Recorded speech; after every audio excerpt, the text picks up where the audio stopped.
Halo Sobat Autodream.com, kalian mimpi ingin punya mobil listrik tapi bentuknya benar-benar mobil? Dan lagi-lagi budgetnya terbatas. Nah ini jawabannya.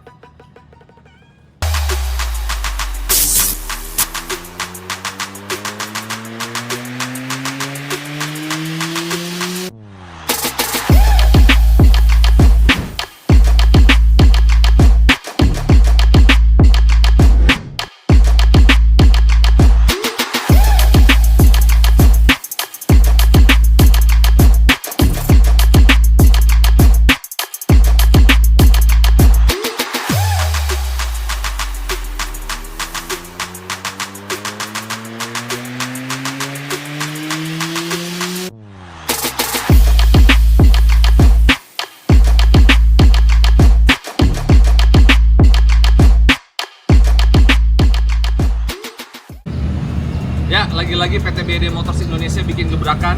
Kali ini produsen mobil asal Shenzhen Cina ini menghadirkan mobil listrik murah meriah, bahkan lebih murah dari mobil bermesin pembakaran. Mobil ini adalah BYD Atto 1 yang hadir di Gias 2025. Di pasar global, mobil ini dikenal sebagai Sigul, dan ini juga menjadi representatif dari LCGC listrik. BYD Atto 1 ditawarkan dalam dua varian, tipe Dynamic Standard Range harganya hanya 195 juta, dan tipe Premium Long Range harganya hanya 235 juta. Kalian bisa mendapatkan mobil listrik yang bentuknya benar-benar selain bentuknya yang compact dan cocok untuk menunjang mobilitas sehari-hari di tengah kemacetan ibu kota, Atto 1 juga memiliki beberapa fitur yang mungkin tidak disadari pengguna city car selama ini, khususnya pemilik LCGC. Sini gue kasih unjuk.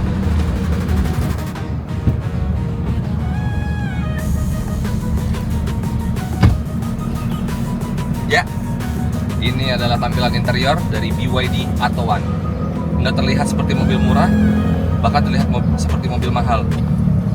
Ada wireless charging, jok pengemudinya sudah elektrik, dan setir sudah tilt, teleskopik.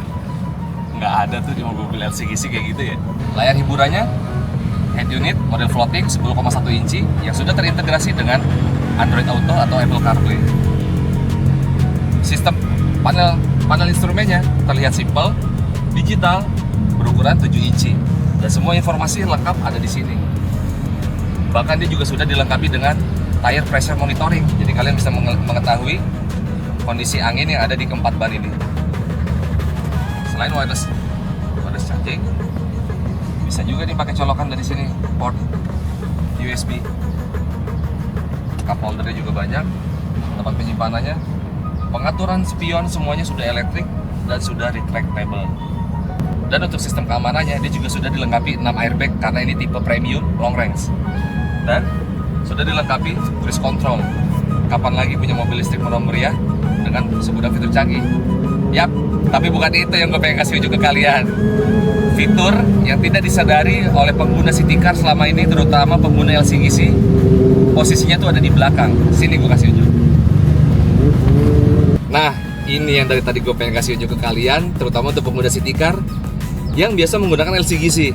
Kalian biasanya ini nggak sih, worry nggak sih lu kalau lagi naik mobil city car, terus enak di perjalanan? Kalian menyadari nggak sih, biasanya kan pengguna LCGC atau mobil city car yang harganya terjangkau tuh, ya nyamannya cuma ada di depan doang. Di belakang kayaknya faktor kenyamanan juga dilupain sama mereka. Di Atto 1 ini, mereka memikirkan semua konfigurasi atau semua orang yang duduk di dalam mobil ini, walaupun dimensinya compact. Sekarang gue ada di belakang. Tadi ini posisi berkendara gue dengan tinggi 175 cm, legroomnya masih sangat lega, dan paha gue nggak terlalu mengatung, dia masih menyatu dengan jok utama, yang artinya lu nggak akan pegel kalau pergi jauh-jauh, walaupun duduk di bangku baris kedua. Yang poin plusnya lagi adalah, selain headroomnya masih lega, nih, dia terdapat headrest. Nah, ini udah enak nih posisinya. Nah, biasanya kan kalau mobil-mobil city car, LCGC itu kan, ya udah headrestnya cuma ada di sisi kanan dan sisi kiri, yang tengahnya nggak dipikirin. BYD memikirkan hal tersebut. Nah, lihat, ada headrest di bangku tengah. Jadi walaupun orang dewasa atau anak-anak yang mungkin postur tubuhnya sudah cukup tinggi, dia bisa menggunakan headrest ini. Jadi kalian masih nyaman nih untuk bertiga di bangku baris kedua. Headrestnya juga bisa diatur, guys. Nah, ketinggian headrestnya juga bisa diatur kan. Nanti coba gue akan ajak teman-teman gue, dia duduk di belakang bertiga seperti apa rasanya. Jadi biasanya kan kata orang-orang, gue tuh ngobrol sama beberapa teman gue saat gue tanyakan ketika dia naik taksi online dan mobilnya mobil-mobil kecil nih, city car. Ya udah, yang mereka rasain itu selain mual, duduk di belakang, sempit juga, dan dia harus ada di bagian pojok kiri atau bagian pojok kanan. Karena apa ya? Untuk mendapatkan headrestnya ini dan kenyamanannya. Cuma kalau di BYD Auto One ini, kalian mau duduk di bangku sisi kanan, sisi kiri ataupun tengah, tingkat kenyamanan juga sama aja guys. Yap. Selain kenyamanannya dipikirkan, dia juga memikirkan tingkat keselamatannya guys. Di ketiga penumpang yang berada di jok belakang ini, dia sudah dilengkapi dengan seat belt 3 titik. Nah, begitupun juga yang tengah. Yang tengah juga sudah ada seat belt 3 titik dan sudah dilengkapi Isofix. Jadi kalian kalau ingin bawa bayi bisa tambah jok tambahan di sini. Sip. Ya, selain kenyamanan yang ditawarkan dari bangku baris keduanya, dia juga memiliki ruang bagasi yang masih cukup luas untuk mobil yang panjangnya hanya 3 meter lebih guys. Lihat, ini masih bisa nih untuk 2 koper. Bahkan kalau kalian butuh bagasi tambahan, ini tinggal kita lipat aja di bangku baris keduanya. Nah, lega banget. Jadi fleksibilitasnya juga dipikirkan oleh BYD untuk Auto One ini. Untuk tipe Dynamic Standard Range, baterainya 30 kWh dengan jarak tempuh 300 km berdasarkan pengujian NEDC. Nah, tenaganya sendiri, dia menghasilkan tenaga 55 kW dan torsi 135 Nm. Berbeda dengan tipe Premium Long Range, baterainya lebih besar, 38,8 kWh dengan jarak tempuh 380 km.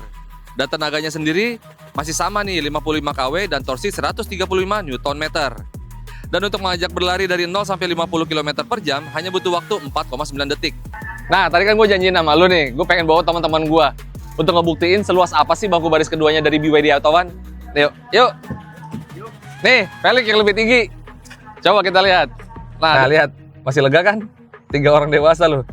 Ini tinggi lu sendiri berapa? 182. 182 guys. Nah, sekarang kita buktiin.